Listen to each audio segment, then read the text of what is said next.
Falcha Akhirat. Welcome to the Imbolc 2011 edition of the NODCast. For the next episodes, we will be focusing on the history, culture, and religion of the Celts.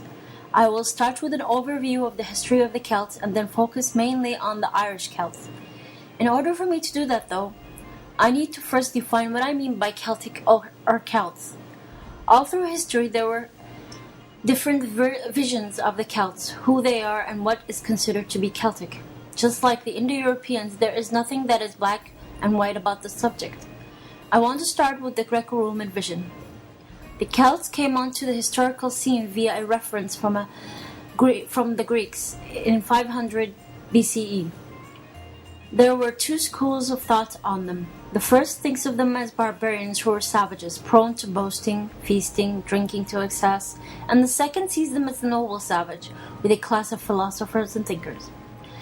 Then for a time they were forgotten by the world, until the classical writings were rediscovered, and a wave of Celtomania and nationalism developed from the 1700s to 1870s BCE. This wave romanticized the Celts and propagated a lot of the myths that are still prevailing today, like the Druids built Stonehenge and that the Druids were nature-loving philosophers who wear white robes and have long beards. And then, of course, there is the reality of the Celts, the one that we can piece together from sources like archaeology, vernacular records, the writings of the classical world, and the evidence of place names and language. All these together give us an accurate, if incomplete, picture of who the Celts were and are, and what is considered Celtic. So here is my definition of who the Celts were and are, and it is a definition that most scholars nowadays agree on. Celt is one who lives in a community where a Celtic language is used traditionally, or one who has strong ties to such a community. Celtic, anything relating to the identity and traditions of such communities. So let me say this up front. The Celts were not a race of people.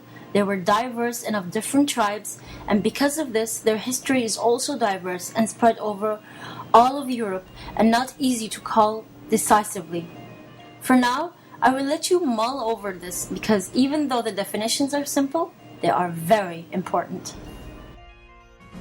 For our book review section, I'd like to review a book by John Haywood called The Historical Atlas of the Celtic World. Let me give you a little synopsis of this book. Through 54 colored maps covering almost 3,000 years and spanning the whole of Europe, this Atlas of the Celts charts their dramatic history from Bronze Age origins to present-day diaspora. Each map is accompanied by an authoritative text and supporting illustrations. Continental Celts maps the Hellestat and Latian cultures in Central Europe, the migrations into Italy, Iberia, Greece, and Anatolia, the fate of the Celtic culture under Roman rule, and the fortunes of the Britons from the Dark Ages to their absorption by France. Beginning with Iron Age Britain and Ireland, Atlantic Celts covers the failure of the Romans to complete the conquest of the islands, the resurgence of Celtic civilization in the Dark Ages, the history of Gaelic Ireland, and the making of Scotland. Modern Celts examines the revival of Celtic identity from the Celtomania of the 18th century through the growth of nationalism and the current state of Celtic culture. Now here's what I think of this book. This is one of the books that I feel most newbies to the history of the Celts should have. The book is full of illustrations and maps that help people who are not very well versed in the history of the Celts and advanced readers alike to chart the history of the Celts. I've read a lot of history books, but what makes this one special to me is that it helps me keep things straight in my mind. The way it is divided definitely makes it easier to find specific time periods, and the maps help one keep the territory straight. The fact that it is up to date also makes it great to have. For our trivia section today, we have facts about Wales. Did you know that according to the 2001 census, over 20% of the population of Wales are classified as fluent in Welsh? Officially, the Welsh and English languages have equal status in Wales, and all signs are bilingual in both Welsh and English. Did you know that Wales' patron saint is Saint David? Saint David is actually a native of the country, but little is known about him. His feast day is on March the 1st. Did you know that Cardiff is the capital of Wales? Cardiff is also the biggest city and county. In 1905, Cardiff became a city and gained a cathedral in 1916. In 1955, Cardiff became capital of Wales, beating the historical town of Carnarvon. Please excuse my pronunciation. Did you know that there are two types of Welsh? The two types are North Walian Welsh and South Walian Welsh. Certain words are changed and have different meanings, so someone who speaks North Walian Welsh would never speak it in South Wales and expect to be understood correctly all the time. Did you know that the Welsh national flag is also known as the Welsh Dragon? The Welsh Dragon, or the Dreg Goch, as it is known in Welsh, is the Welsh national flag. It shows a red dragon and a green and white on a green and white background. Officially recognized as the national flag in 1959, however, the red dragon had been associated with Wales for centuries, and it is claimed to be the oldest national flag still in use today.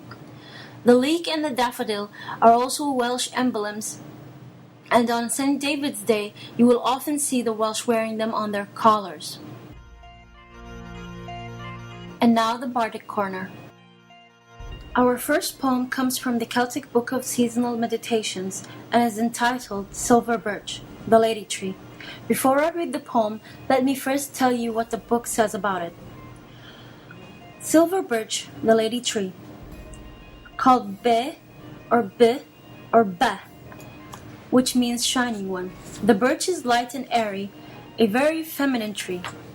Not numbered among the chieftain trees in the Druidic calendar, it was nevertheless considered very important. Because of its silver bark, it was connected with the land of Faerie, and because of its being lightly rooted but pliable, it symbolized resilience and adaptability. Lovers lingered in its groves at Beltane. Witches' broomsticks were traditionally made from it, and its rods were used magically to clear away negative energies. It was associated with purification and with the element of air. It is one of the earliest trees to come into leaf and denotes fresh beginnings and new birth.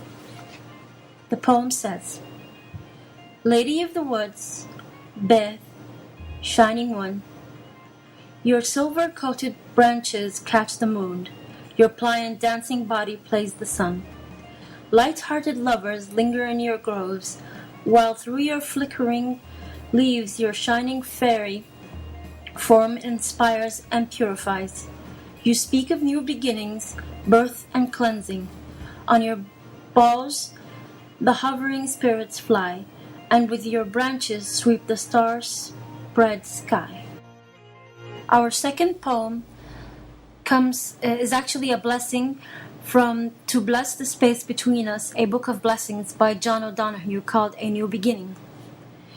In out-of-the-way places of the heart, where your thoughts never think to wander, this beginning has been quietly forming, waiting until you are ready to emerge. For a long time it has watched your desire, feeling the emptiness growing inside you, noticing how you willed yourself on, still unable to leave what you had outgrown. It watched you play with the seduction of safety and the grey promises that sameness whispered, heard the waves of turmoil rise and relent, wondered would you always live like this. When the delight, when your courage kindled, and out you stepped onto new ground, your eyes young again with energy and dream, a path of plenitude opening before you. Though your destination is not yet clear, you can trust the promise of this opening. Unfurl yourself into the grace of beginning that is at one with your life's desire. Awaken your spirit to adventure, hold nothing back, learn to find ease in risk. Soon you will be home in a new rhythm, for your soul senses the world that awaits you. Thank you for listening to our show, and I hope you have enjoyed all you've heard. If you would like to have your poems featured in our podcast, then please send us an email. You can find the link on the webpage. Also, we welcome your feedback. So until next time, Slanga foil!